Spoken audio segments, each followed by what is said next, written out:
Pues como comenzamos hace 8 días a ver el tema de la masonería en la Iglesia Católica, Ujú. vamos a continuar con el tema.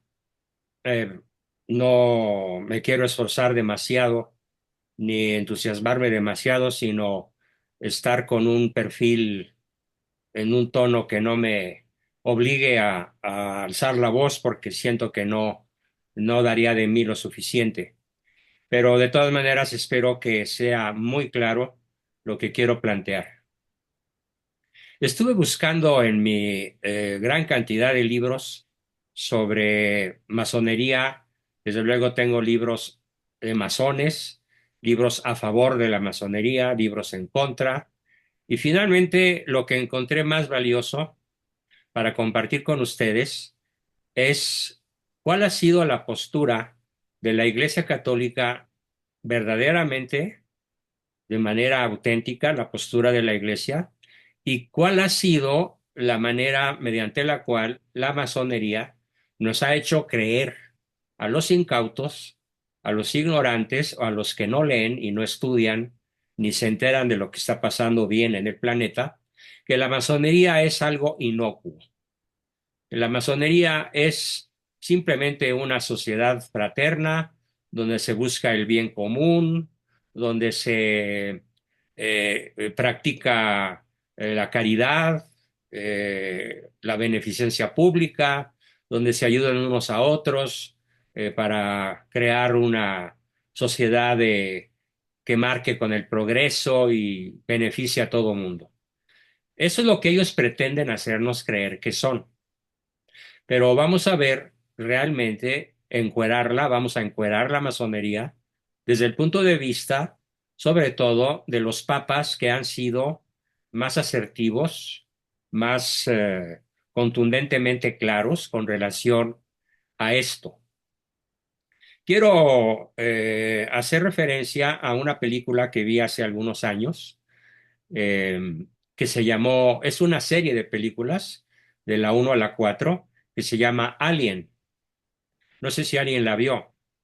Si no la han visto, cuando menos vean el tráiler, la síntesis en YouTube, ahí la encuentran.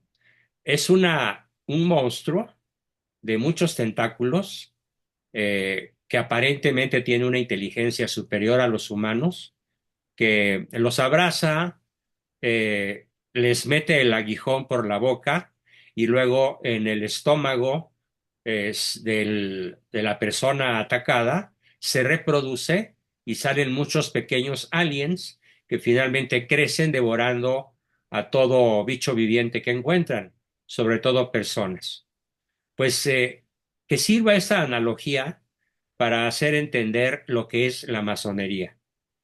A lo largo de la historia y desde su fundación, en el año 43, por el rey Herodes Agripa y por un señor judío de apellido Abiud, se llamó en aquel entonces la Sociedad Misteriosa y estuvo semioculta durante muchos siglos. Estuvo trabajando en la sombra, estuvo infestando los reinos cristianos, por ejemplo, sobre todo lo que fue al inicio el reino de Francia, la antigua Galia, los reinos de Italia, desde luego fueron los causantes de la invasión mora al reino de España y los españoles se tardaron 7 siglos en expulsar a los moros porque tenían el apoyo de la masonería como secta secreta. Y finalmente parece ser que ahora la masonería ha regresado por sus fueros y puedo decir, sin exagerar, que la masonería cuando menos gobierna en alrededor de 3/4 partes del planeta, de manera directa, como es en el caso de México y de la gran mayoría de los países del continente, desde luego Norteamérica incluida, de tal manera que un triunfo de Trump sería un triunfo antimasónico. Por eso es tan difícil pensar que lo vayan a dejar llegar vivo a la toma de posesión o que lo vayan a dejar vivo si gana durante los 4 años que él legítimamente ejerza la presidencia de su país. La masonería, entonces sí, aquí hubo un comentario de una persona que escribió que le horrorizó la analogía. Anita, entonces tú viste la película. No la vi, pero se me hace horrible, me hace pensarlo, qué cosa. Espantosa. Entonces, si tienes sensibilidad fina, ni la veas, ¿eh? No, no, por favor. Está sumamente bien hecha. De hecho, es campeona de efectos especiales durante muchos años, por lo bien hecho que está la trama, el monstruo en sí, cómo se reproduce, cómo ataca, cómo vive, etcétera. Y la analogía respecto de la masonería es perfecta, porque anida en el cuerpo de la persona que ataca, a la cual ataca. Entonces, ¿dónde anida de manera más eficiente la masonería? En la iglesia y en los gobiernos. ¿Cómo se hace aparecer? Como una obra de beneficencia, como una hermandad humanista. Por supuesto que ellos hablan del supremo arquitecto del universo, pero para los incautos de una vez les aclaro que el supremo arquitecto del universo no es Dios Padre, ni mucho menos la Santísima Trinidad, ni Jesucristo, ni el Espíritu Santo. El gran arquitecto del universo que adoran los masones de los niveles 30 al 33, que son los más altos, es nada menos que Lucifer, en todas sus variantes. El diablo, Belcebú, Astarot y todos los nombres que a lo largo de la Biblia se le dan al adversario número uno de la humanidad. Y el organismo más infiltrado, mejor atacado, y el organismo en donde ha tenido los mayores éxitos ha sido justamente la Iglesia Católica. De hecho, podemos decir que el sínodo de la sinodalidad está, está y estará dirigido por una verdadera rúnfula masónica de altísimo poder de decisión. El sínodo de la sinodalidad, como ya lo expuse en sesiones pasadas, es una verdadera catástrofe y es un intento extraordinariamente serio y poderoso para destruir a la Iglesia católica apostólica romana desde adentro.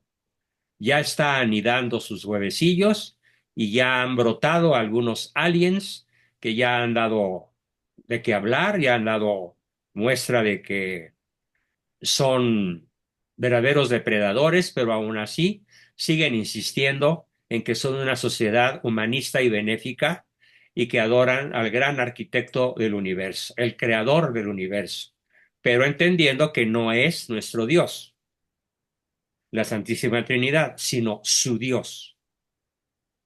Lucifer, Luzbel, Astarot, Belcebú, el diablo, como le quieran llamar.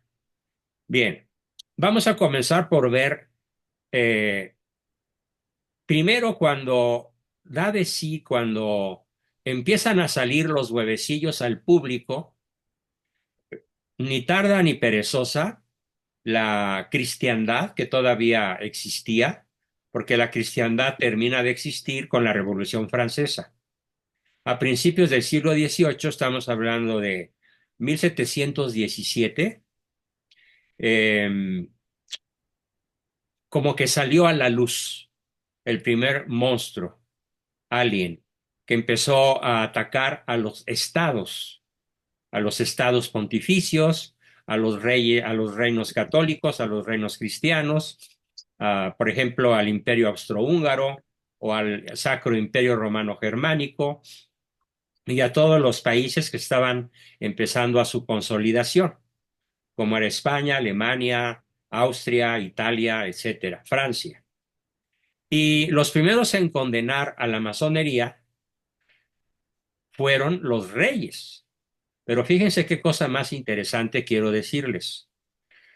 Tanto los reyes protestantes porque recordemos que desde 2 siglos atrás, casi, Lutero ya había logrado infestar más de la mitad de Europa con su protestantismo anticatólico, pero curiosamente los reinos eh, no cristianos, como voy a mencionar algunos, como los príncipes de Ginebra, del Palatinado, de Suecia, de Hannover, y otros países, Berna, por ejemplo, la capital de Suiza, el gran duque de Baden, el emperador de Austria, etcétera, tomaron una postura de perseguir a la masonería. Y esto encendió la alarma, eh, no de manera suficiente en el mundo católico. La alarma se encendió en el mundo católico cuando empezaron a infiltrar los gobiernos católicos, como es el caso de España, de Francia, de Inglaterra, en la parte que todavía, en la parte norte, que es más bien Irlanda, y entonces es cuando finalmente empieza la iglesia a hablar con claridad. El primer papa que condena abierta y rotundamente la masonería es Clemente XII, Clemente XII, en 1738, y Benedicto XIV en 1751. Fueron de manera muy tajante, muy clara, las prohibiciones. En aquella época se usaba una palabra que era la palabra entredicho. El entredicho era una situación que se decretaba en contra de un pecador público, de un hereje, de una persona perniciosa para el mundo cristiano católico por sus actividades, sus libros, sus tesis, etcétera. Era el paso inmediato anterior a la excomunión formal.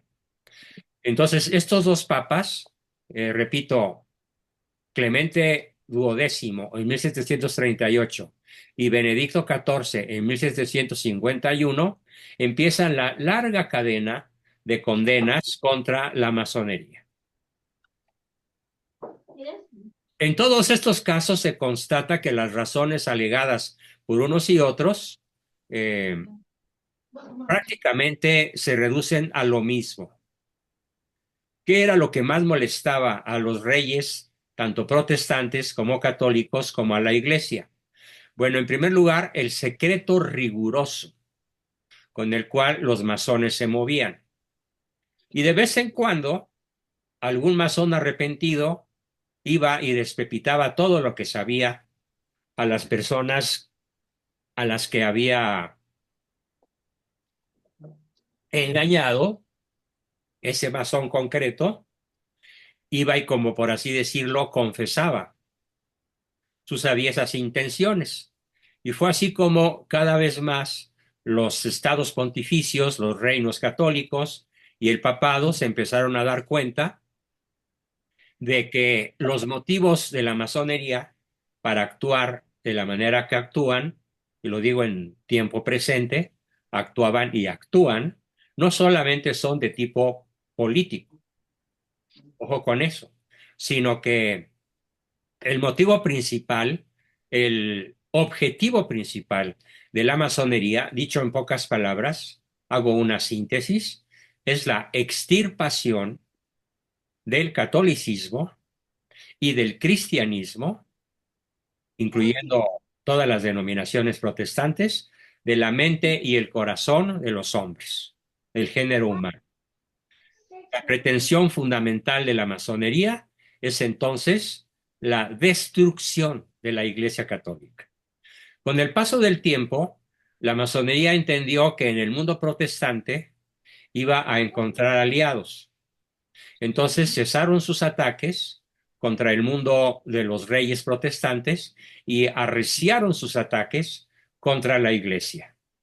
Pero pronto entendió la masonería que, sí, lo escribió bien Anita, la extirpación del cristianismo pero no la extirpación del cristianismo en el sentido físico. Sí, no, no se trataba de destruir templos, catedrales, basílicas, iglesias, no. Se trataba de darles un uso distinto al que originalmente tenían. Por ejemplo, hoy la Catedral de Notre Dame, en Francia, en París, pues es una cafetería. Y la mayor parte de las iglesias en Bélgica, en Holanda, muchas en la Inglaterra protestante, en la misma Alemania, excepto en lo que es la región de Baviera, las antiguas catedrales, las antiguas iglesias o basílicas están convertidas en antros, en pistas de baile, en cafés, hasta en hoteles, en restaurantes y en sitios absolutamente mundanos, a pesar de que son lugares sagrados. Pero, ¿por qué? Porque fueron consagrados por la presencia del Santísimo, de la Eucaristía. Sin embargo, el objetivo primordial de la masonería no está ni ha estado nunca en la expropiación y en el uso contrario al cual fue destinado el edificio físico, sino a la destrucción en la mente y en el corazón del mundo occidental, sobre todo de lo que es el amor a Cristo, el conocimiento y el amor a Cristo. Y encontraron la mejor manera de infiltrarse en todas las capas sociales, no solamente en la iglesia, donde lo vamos a ver, hay cardenales masones, ha habido papas a los que la masonería ha obligado a renunciar, como el caso de Benedicto XVI, que cada día estoy más seguro que su renuncia no fue canónica, no fue conforme a derecho canónico, se vio obligado a renunciar. ¿Bajo qué pena, bajo qué amenaza? No lo sabemos a ciencia cierta, pero es un tema que estoy estudiando a fondo y prometo darles información en cuanto considere yo que la tengo en grado suficiente. Entonces, la extirpación de el Cristo, de la figura de Cristo Redentor, de Cristo resucitado, de Cristo eucarístico, extirpar todo eso de la mente del mundo cristiano es, fue, es y seguirá siendo el objetivo primordial de la masonería. Pero pronto entendió la masonería, los jefes que se llaman el Gran Oriente de Londres, el Gran Oriente de la Logia del Valle de México, el Gran Oriente de París, el Gran Oriente de cualquier lugar donde ustedes pisen en el globo terráqueo, hay un gran Oriente. Eh, entonces, el tipo de motivo por el cual los dos papas mencionados decretaron el entredicho y la excomunión a la masonería fue porque obligaban los masones con sus tejemanejes inteligentísimos a incurrir en herejía. Ellos fueron una fábrica de herejes en el mundo cristiano, porque qué mejor, como dicen los médicos homeópatas, similia similitur curantur, similia similitur curantur, que quiere decir que la enfermedad se cura con la misma enfermedad. Es el origen de las vacunas cuando son bien hechas y bien aplicadas, no como la del COVID, que es una simple sustancia de plomo tóxico. Eh, entonces, los masones se dedicaron a admitir en las logias, a reclutar en sus logias a personas de todas las religiones, de todas las posturas ideológicas, ateos, librepensadores, materialistas, filósofos, profesores universitarios, y finalmente deciden que la mejor manera de destruir a la iglesia no es con persecuciones como las que hubo en Francia contra los vandeanos, que todavía hay regiones de la Vendée en Francia despobladas en comparación al resto de Francia o de Europa, o la enorme masacre que causaron los masones a través de los asesinos revolucionarios como Robespierre, Danton, Marat y otros líderes de la revolución anticatólica, que en realidad no fue una revolución contra los reyes, contra Luis XVI.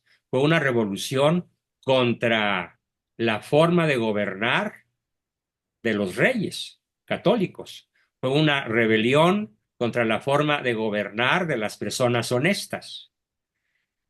E incluso hubo y hay canonizados multitud de reinas y de reyes que alcanzaron los altares en la Iglesia Católica, y probablemente ese tipo de reyes santos fueron los que más odiaron los masones y a los que más se dedicaron a vilipendiar, a calumniar y a perseguir.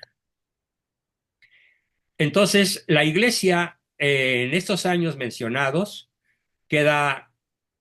logra prohibir bajo pena de excomunión que cualquier católico, cualquier persona bautizada, católica, practicante o no, pero católica, que entrara a la masonería, no se necesitaba un rito solemne de expulsión, no se necesitaba una declaración explícita de excomunión, sino que bastaba con el solo hecho de pertenecer a la masonería en cualquier nivel, en cualquier nivel, para ser ipso facto, es decir, por el mismo hecho, excomulgado, sin derecho a recibir la Santa Comunión, y solamente podía ser levantada la pena de excomunión bajo juramento formal de arrepentimiento y de declaración al público de todo lo que, y testimoniar en público todo lo que él había aprendido y asimilado de las tenidas, que así se llaman, de las tenidas masónicas, de las juntas masónicas. Eh, la Inquisición todavía estaba vigente en algunos países europeos, tanto protestantes como católicos, hasta el siglo XVIII, hasta fines del siglo XVIII. Digamos que la Revolución Francesa extermina los últimos vestigios de Inquisición. Y si ustedes creen cuando yo digo la palabra Inquisición que estoy hablando en contra de ella, pues déjenme decirles que están muy equivocados, porque de las grandes instituciones que defendieron a muchos reinos católicos de la infiltración masónica, herética, sionista, fue justamente la Santa Inquisición, sobre todo, asómbrense, en México. En México la libramos durante casi 3 siglos gracias a la presencia férrea, inteligente, astuta, determinada de la Inquisición en México, que dependía de la española. Por supuesto, en los últimos años de la Inquisición, los masones lograron infiltrarla, sobre todo en los países protestantes, y en vez de buscar la ortodoxia cristiana, cometieron abusos terribles en nombre de la Inquisición. Por ejemplo, se dedicaron a quemar brujas. Lo digo literalmente. La quema de brujas más famosa, más históricamente conocida, ocurrió en una de las colonias norteamericanas recién fundadas, que se llamaba Salem. Incluso hay una obra de teatro de Henrik Ibsen que se llama Las Brujas de Salem. Yo la vi con Nacho López Tarso y Carmen Montejo cuando yo era joven, ellos dos ya murieron. Impresionante, bien montada en el Teatro de los Insurgentes, y ahí se notó toda la maléfica influencia satánica de cómo las logias masónicas lograron darle la vuelta a la tortilla y hacernos creer que alguien sí se veía feo, pero que era un monstruo benefactor de la humanidad. Después atacaron a la nobleza, y llegó un momento en el cual, sin excepción, todos los reyes europeos eran masones. Todos. El que más me duele mencionar es Carlos III, rey de España, masón, que por su maléfica acción logró que fueran expulsados de nuestro país los jesuitas. dejando a México en la indefensión educativa hasta la fecha. Estamos hablando de que si la expulsión ocurre en 1767, saquen la cuenta de cuántos años hemos estado sin una casta educadora como la que tuvimos durante 2 siglos, desde que llegaron las órdenes jesuitas, franciscanas, dominicas, etcétera, hasta su expulsión por Carlos III, rey masón de España. Así que el ataque a la corona, a los reyes, el ataque a la corona, el ataque a la cristiandad, el ataque a la Iglesia Católica, cobra particular virulencia en los 2 últimos siglos. Justamente fueron los masones los que traicionaron a Iturbide y lo fusilaron. Justamente de haber sido masón, se retractan tanto Morelos como Hidalgo, que fueron influenciados por las ideas masónicas. Y el único mérito que les reconozco a ambos, a Hidalgo y a Morelos, fue que murieron confesados y arrepentidos. Pero Iturbide nunca quiso ceder a la seducción masónica y eso fue lo que le costó tener que abdicar y cuando regresa a México a salvarlo de una posible invasión extranjera, Francia, Inglaterra y España, es inmisericordiosamente fusilado por traidor a la patria, cuando en realidad los que lo condenaron eran y fueron los verdaderos masones, los verdaderos traidores a la patria que hoy nos gobiernan casi de forma ininterrumpida desde 1824. Las matemáticas son exactas. 200 años tiene México de dominación masónica. Solamente se escapan 3 personas. José Joaquín Herrera, en breves periodos por allá por los años 30 del siglo XIX. Se escapa don Miguel Miramón, el presidente más joven que ha tenido México, y en la fase final de su gobierno, Porfirio Díaz. El mismo Fox fue rodeado de masones y fue amigo de la masonería. Nunca se afilió Felipe Calderón, pero Calderón obedeció la orden suprema que le dio la masonería de perseguir a todos los cárteles de la droga, excepto al de Sinaloa, para que la droga pudiera seguir fluyendo. Porque los más interesados en que la droga fluya y que se mantenga el mercado de $2 billones al año de ganancias para los bancos sionistas, que a su vez todos ellos son masones de altísimo nivel. Así que estamos en presencia de un drama como ningún otro ha sufrido la humanidad. Yo quisiera recurrir a otra analogía. Me imagino que muchos de ustedes han visto fotografías de los desastres que están ocurriendo, que todavía no terminan de ocurrir en Valencia, España, por el famoso DANA, depresión atmosférica de alta intensidad. Eso significa DANA, depresión atmosférica de alta intensidad. Es un cuadro verdaderamente apocalíptico, aterrador. De hecho, yo ayer en la noche tuve pesadillas porque no lograba eliminar de mi mente las imágenes de la gente encerrada en sus automóviles que moría dentro de sus automóviles, sepultados por toneladas de barro y agua sin ninguna posibilidad de escapar.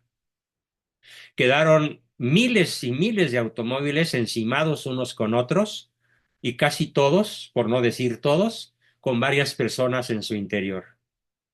Las cifras reales que se manejan de la catástrofe son muy inferiores, las oficiales, a las reales. Un amigo que vive allá me dijo, no, Juan, no son 215 muertos, son más de 5,000 y otros tantos desaparecidos. Pero la prensa no lo va a reconocer ni le va a dar la publicidad. ¿Por qué? Porque no se avisó a tiempo del desastre. Y el culpable, adivinen quién fue. de no haber avisado, el rey de España. Y por eso cuando él se aparece en público, casi lo linchan. Noticia de últimas horas. Logró escaparse gracias a su guardia de corps.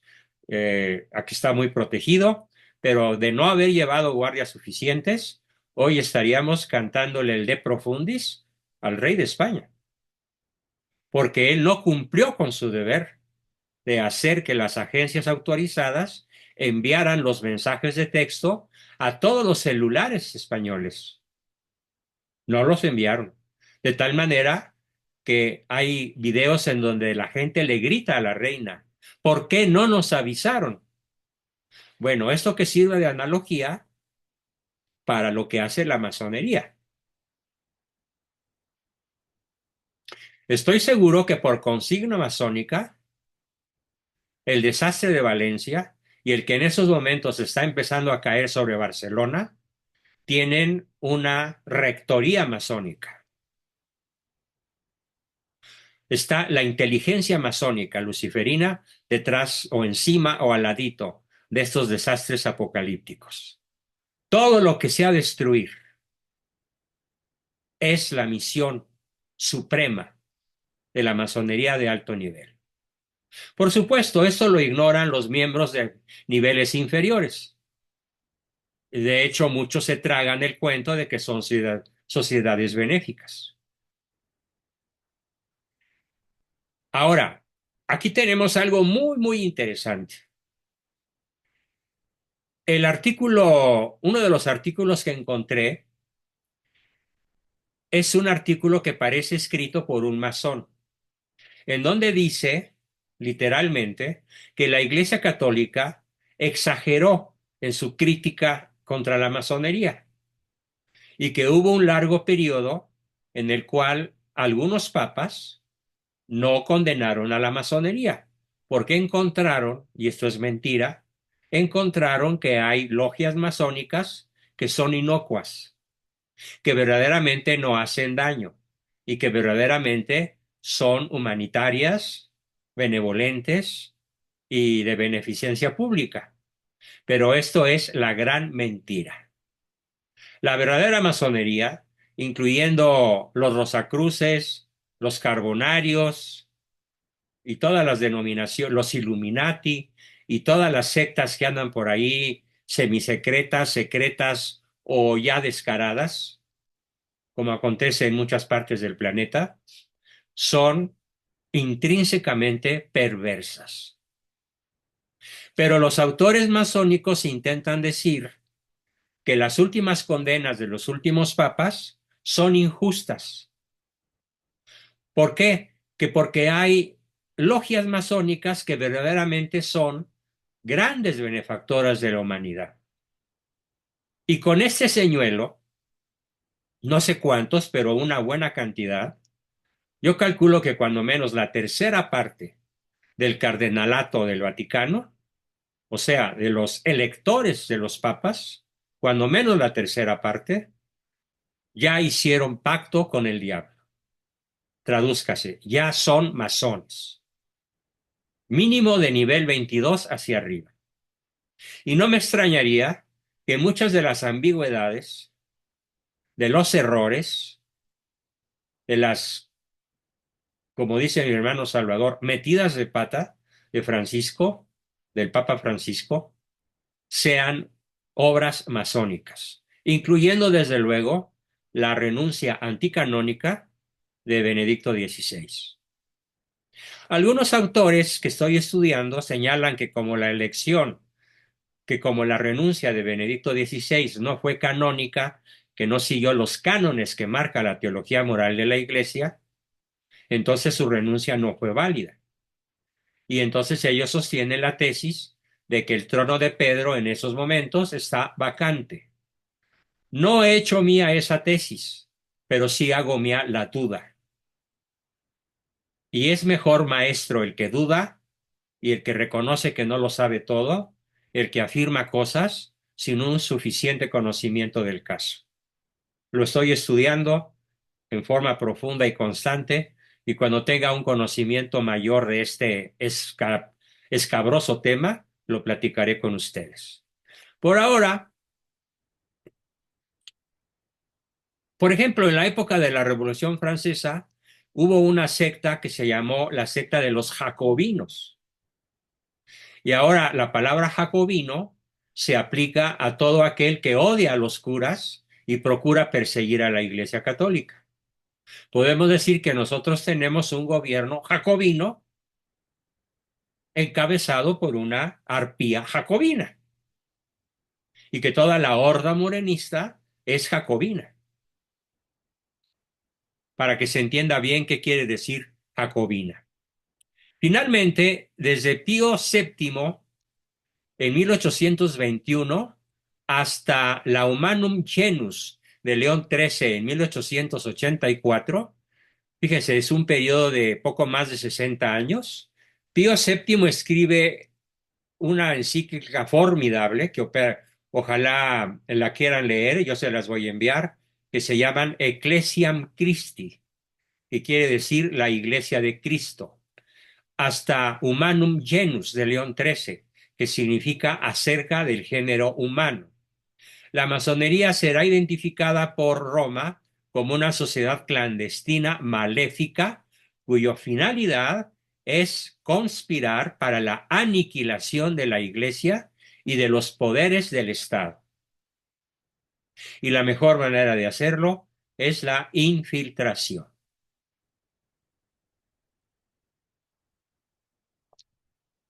El mismo León XIII cita a varios gobernantes laicos, pero católicos, de cómo entendieron bien esta finalidad suprema de la masonería, que a donde quiera que se presente, se va a presentar con el rostro más amable.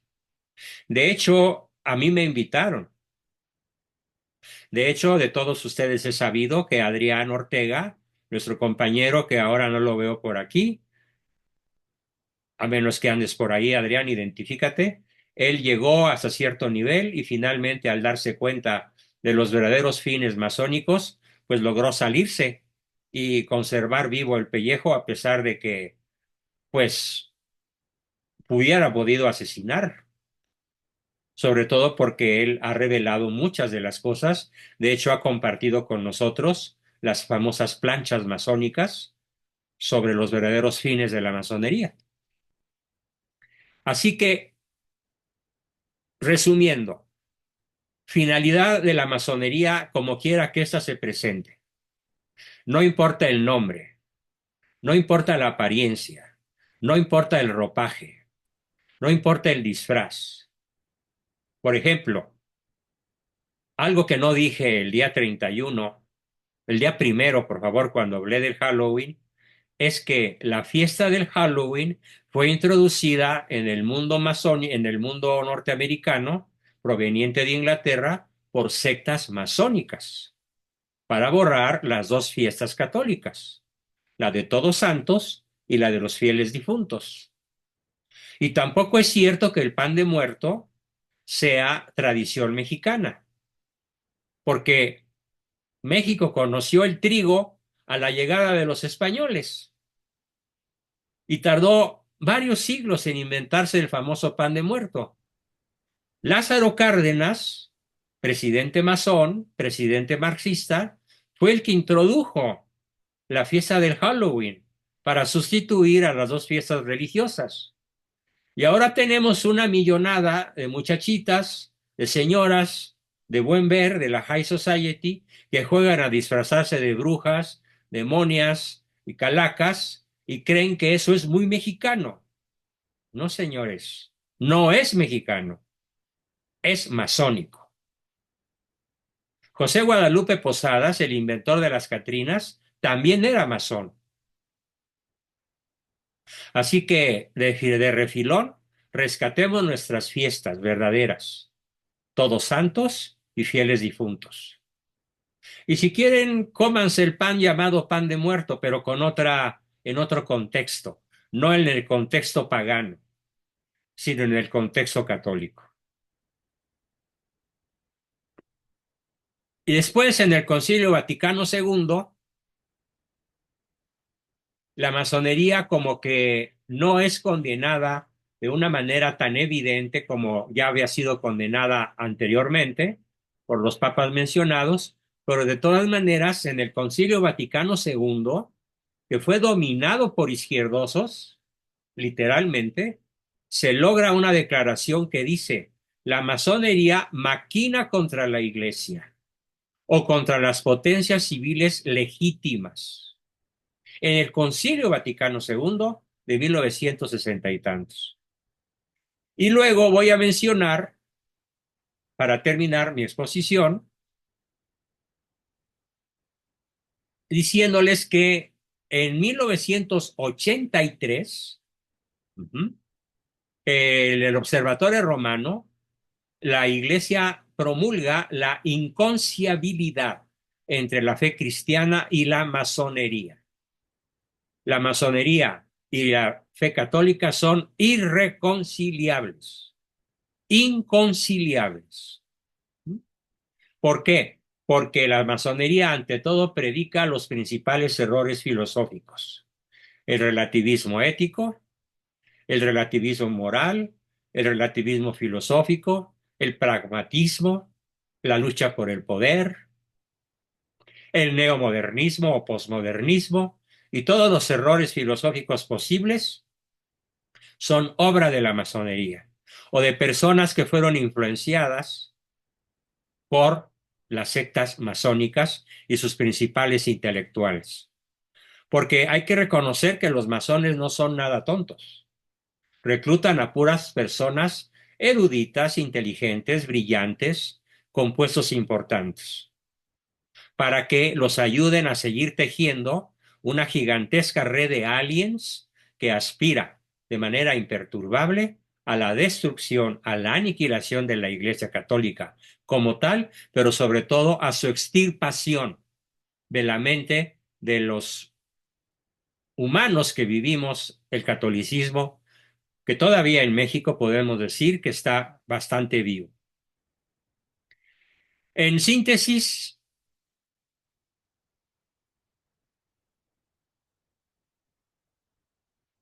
también dentro del Vaticano II hubo un intento de multiplicar los intentos de aproximación a la masonería. Por fortuna, Pablo VI no lo permitió. Pablo VI se fajó los pantalones, se fajó la sotana y dijo: esto no lo firmo. Se los digo de refilón, si me llega a escuchar algún sedevacantista, que entienda que Pablo VI es un papa santo que se opuso con todas sus fuerzas a la amistosidad entre la Iglesia Católica y la masonería. Por eso finalmente el Código de Derecho Canónico lo condena. El último concilio, pues, que condena la masonería es el Vaticano II. Sin embargo, hoy vemos para tragedia nuestra y para conocimiento nuestro, que el sínodo de la sinodalidad está profundamente influenciado por la masonería. ¿Qué quiere la masonería? Diaconisas, sacerdotisas, matrimonio homosexual, adopción de niños por parejas gay, matrimonio sacramental de personas cuyo matrimonio no haya sido anulado eclesiásticamente. En este sínodo hubo de todo. Como dijo Francisco erróneamente, aquí caben todos, pero eso no fue verdad. Los únicos que no cupimos, los únicos que no tuvimos cabida en el sínodo de la sinodalidad, fuimos cualquier intelectual, cualquier filósofo, cualquier sacerdote, cualquier obispo, cualquier intelectual católico que no aplauda a la izquierda, que sea visto por el Papa Francisco como un adversario intelectual. Nadie se invitó, pero sí se invitó a ateos, a homosexuales, a gays, a materialistas, a mujeres lesbianas, a propagandistas del matrimonio entre mismo sexo. Ellos sí estuvieron casi 100 personas con esas tendencias en el sínodo de la sinodalidad, porque aquí cabemos todos. Pero, repito, eso no fue verdad. Los católicos tradicionales no cupimos en el sínodo. Y ahora pronto vamos a ver cómo pronto se va a empezar a notar en la vida práctica de la Iglesia, en las medidas que tome la Iglesia a partir de estos momentos, para facilitar las monstruosidades a las que acabo de hacer alusión. Voy a buscarles para compartirlas con todos ustedes la carta de Clemente XII, de Benedicto XIV, de Pío VII, de León XIII, del Papa Pío VIII, de Gregorio XVI, de Pío IX. Una de las más importantes de todas es la Quanta Cura del 8 de diciembre, del 25 de septiembre de 1865, y las últimas que son Pío XI, Pío XII, donde de manera explícita Paulo VI, Juan XXIII y el arma más poderosa que ha tenido el catolicismo, el Papa Benedicto XVI. El Papa Ratzinger fue el último en hacer la más vigorosa condena de la masonería y probablemente eso fue lo que le costó el puesto y la vida. Pero eso, como repito, para un servidor es todavía materia de estudio. Pero seguiremos estudiando e informando. Bien, pues hasta aquí mi exposición del día de hoy. Y ahora, rapidísimo, dos o tres preguntas. Les voy a pedir a mis 53 que tengo ahorita que no se me vaya nadie, porque quiero hacer un censo muy sencillo que consiste en que cada uno de ustedes me vaya diciendo si ya pagó su cuota de noviembre o si tiene algún pacto conmigo para que yo mañana empiece a enviar los libros de obsequio prometidos a los que sean al corriente. Pero antes de hacer el censo, les pido 10 minutos de paciencia por si hay alguien que quiere preguntar algo. Adelante.